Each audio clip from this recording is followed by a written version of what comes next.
இது நம்ம டேஸ்ட் பண்ணலாம். சூடாக இருக்குது.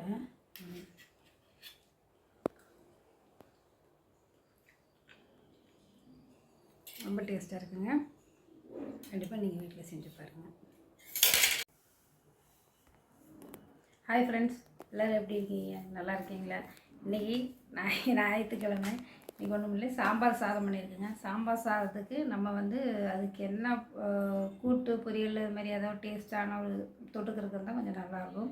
அப்போ அதுக்கு நம்ம இன்றைக்கி உருளைக்கிழங்கு பண்ணப்போம். உருளைக்கிழங்கு சிம்பிள் மசாலா, நம்ம வீட்டில் உள்ள பொருள் வச்சு மசாலா பண்ணுற மாதிரி இந்த மசாலாலெல்லாம் பொடியெல்லாம் போடாமல் நம்ம சிம்பிளாகவே பண்ணிக்கலாம். இப்போ உருளைக்கிழங்கு நான் 5 உருளைக்கிழங்கு வேக வச்சு வச்சுருக்கேன்.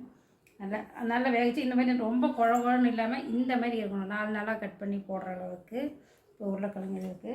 இப்போ நம்ம இதுக்கு வெங்காயம் நறுக்கும்போது துண்டு துண்டாக கொஞ்சம் பெருசு பெருசாகவும் இருக்கும், நைஸு ஸ்லைஸ் இல்லாமல் இருக்கும். அப்போ நம்ம இதில் நைஸாகவே நம்ம சீவி கிரேவிக்கு எப்படி இருக்கோ அது மாதிரி பண்ணிக்கலாம். எப்படி பண்ணலான்னா அது இந்த கட்டரை வச்சுக்கோங்க. இந்த இது கட்டரை வச்சுட்டு இப்போ இந்த மாதிரி சீவருக்கு நல்லா இப்படி திருப்பிக்கங்க. அப்போது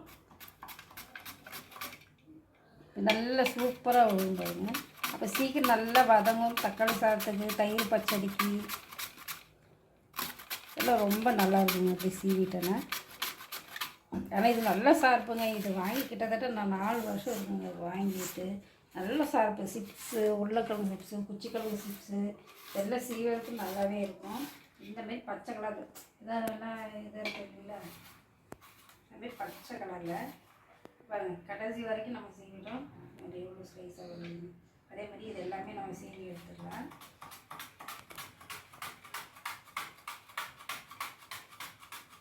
இந்த மாதிரி ரெட்டாக கட் பண்ணிக்கிங்க. இப்போ சீவருக்கு நல்லா இருக்குது.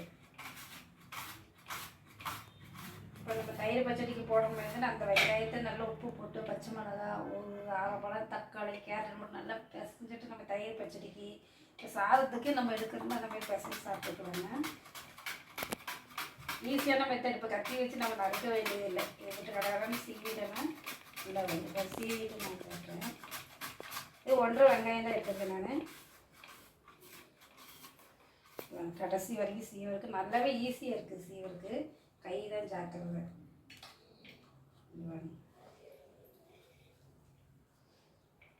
எவ்வளோ நைஸாக வந்துட்டு. அப்போ வெங்காயம் வணங்குறது சீக்கிரமாக வதங்கிடுங்க.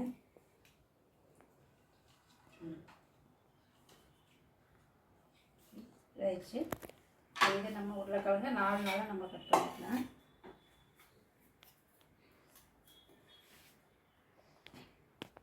இந்த மாதிரி கட் பண்ணுற அளவுக்கு இந்த மாதிரி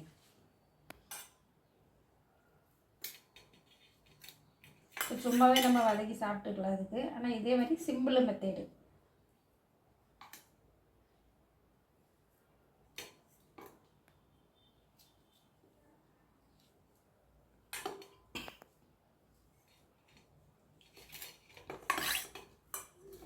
பாட்டுக்கான வச்சுக்க மாதிரி தான் இருக்கு.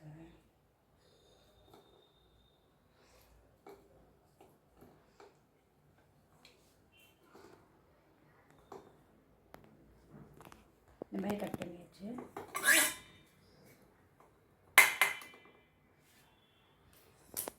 இப்போ நம்ம வடச்சட்டி வச்சுக்கலாம்.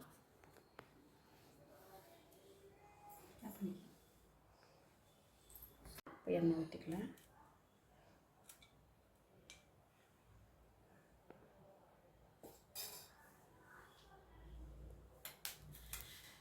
இது கடுகு போட்டுக்கலாம்.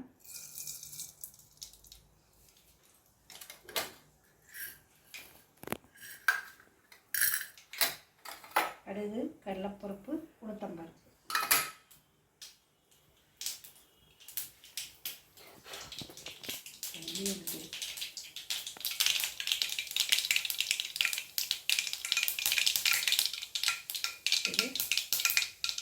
பருப்பும் போட்டுக்கலாம்.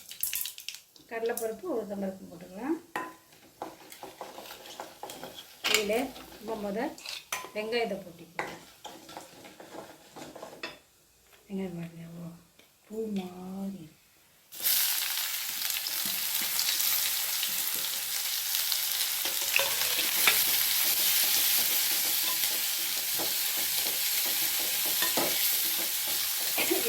உப்பெல்லாம் போட்டு வறுக்க வேண்டிய இல்லைங்க. கொஞ்சம் ஏன்னா நைஸாக இருக்குது இல்லைங்களா, சீக்கிரம் வதக்கிடும்.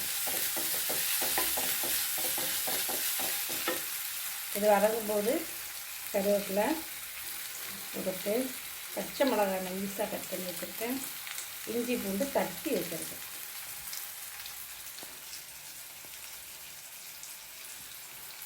இஞ்சி வதங்கட்டேங்க. இப்போது சின்ன பழம் தக்காளி பழம் போட்டிருக்கேன்.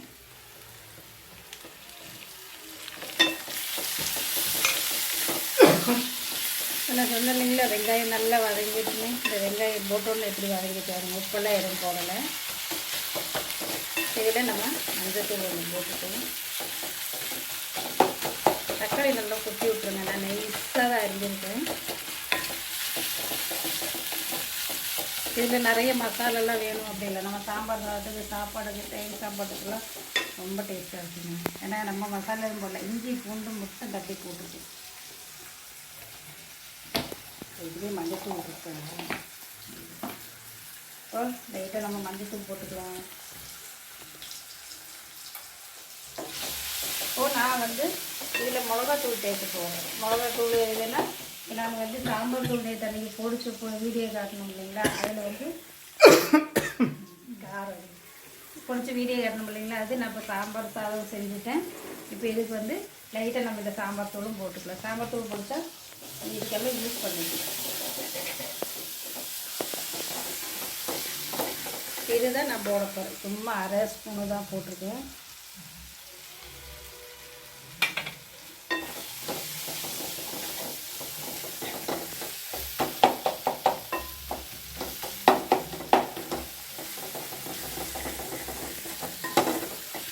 போட்டாச்சு. இப்படியே நம்ம கொத்தமல்லி தழை தூவி வைப்போம்.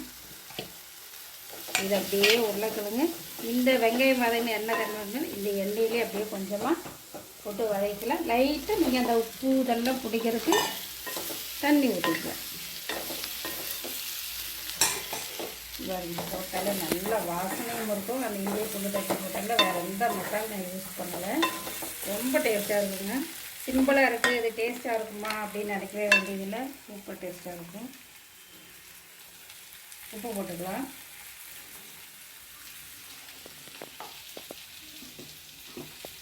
லைட்டாக அந்த உப்பு பிடிக்கிறதுக்கு மட்டும் லைட்டாக தண்ணி ஊற்றி, அதனால தான் உருளைக்கிழங்கு ரொம்ப குழன்னு வேக வைக்காமல் ஒன்றும் மதியமாக வேக வைக்கணும்.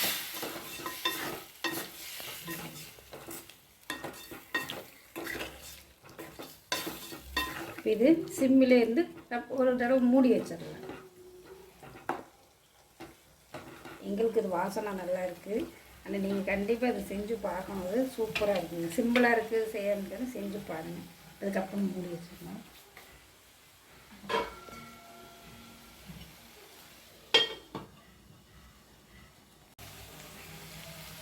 நல்லா இடையில கொஞ்சம் கிளறி விட்டோங்க.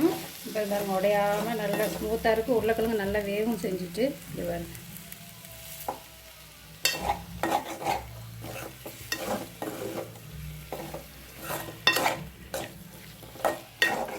சூப்பராக ரெடி ஆகிட்டு நல்லா வாசனையும் இருக்கும், நல்லா இருக்குங்க, டேஸ்ட்டாகவும் இருக்கும். அவ்வளோதாங்க, அது ஈஸியான மெத்தேடு. ஆஃப் பண்ணிடலாம்.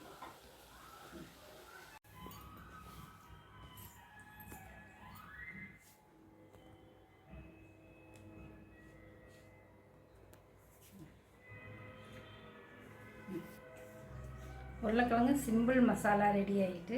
சிம்பிள் மசாலானால் நம்ம வீட்டில் வச்சுருக்க மிளகாத்தூள் வச்சுட்டு நம்ம பண்ணுறது சிம்பிளாக. இது நல்லா வாசனையாகவும் இருக்கும், டேஸ்ட்டாகவும் இருக்கும். நீங்கள் ப்ரெட்லேயும் தொட்டு சாப்பிடலாம், சாப்பாட்லேயும் பிசைஞ்சு சாப்பிட்லாம். ஏன்னா நான் அப்படி தான் சாப்பிடுவேன். அதுமாதிரி நீங்கள் கண்டிப்பாக நீங்கள் இதை வீட்டில் செஞ்சு பாருங்கள், உங்களுக்கு பிடிக்கும்.